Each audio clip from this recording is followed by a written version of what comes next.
have an aunt who's 80 and she abseils.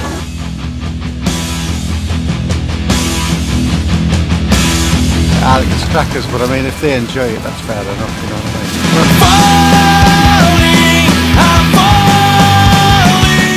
Oh, definitely not for us. Definitely not. Could you see me jumping out of the plane? Oh, you're joking. What, with a gammy leg? Gammy leg?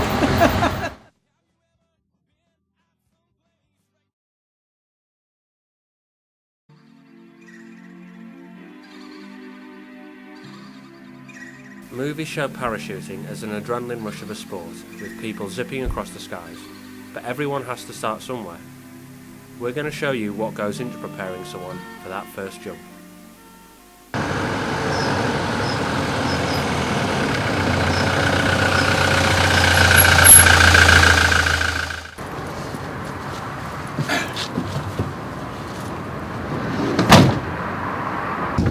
I'm feeling okay. As I said earlier, just waiting to get it over and done with, man. My name's Ross Costantini here, originally from Taunton in Somerset. I'm doing a computer animation degree in my first year. 20 years old, 21 in January. What can I say? Bit of a footy fan, Spurs fan. Enjoy my computer games as well. And my music, my hip hop. That's all I have to say.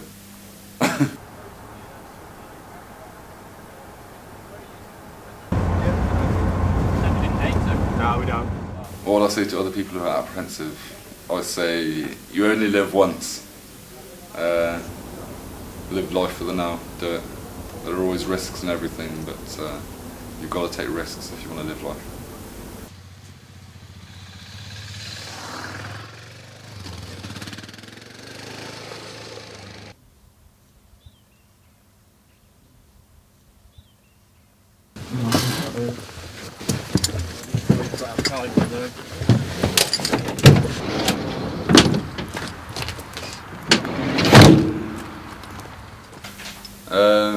All during the training I wasn't as apprehensive as I thought actually. I was prepared to do the jump that very day.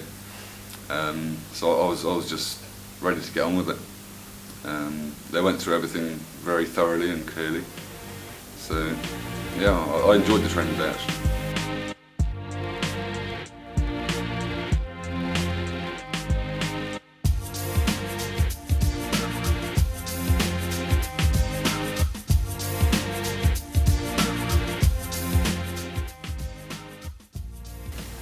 It's cheaper when you go with uni. It's I think it's 150 to 180 for the training day. But I paid 120, and then after that the jumps are 15 quid each, which I think isn't too bad, to be honest.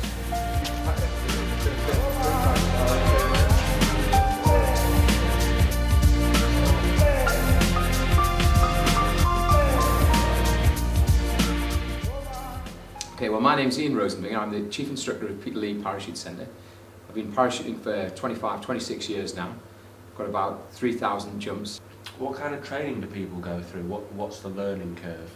Okay, I'd say the vast majority of the people in the country still take part in their first parachute jump as a solo jump, although tandem is rapidly on the increase and may at some stage overtake that. For the person to make their first jump as a solo jump, they turn up at a centre, one of the 23 affiliated centres within the country, and do probably a full day's training, maybe a little bit more than a full day, generally 6 to 8 hours, generally on a Saturday. It tends to be the trend, and at the end of that day in the summer, or perhaps the next day in the winter time, being shorter daylight hours, they make their jump.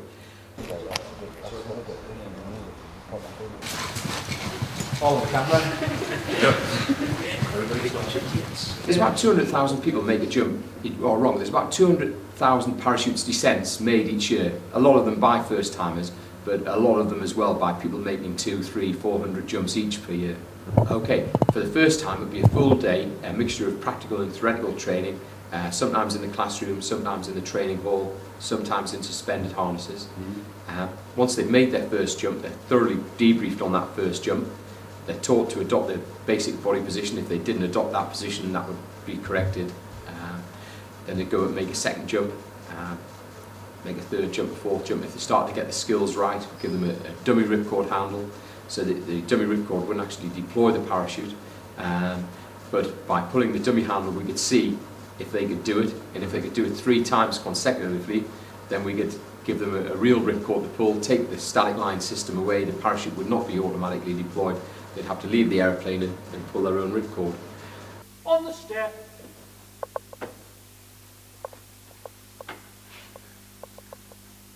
And go!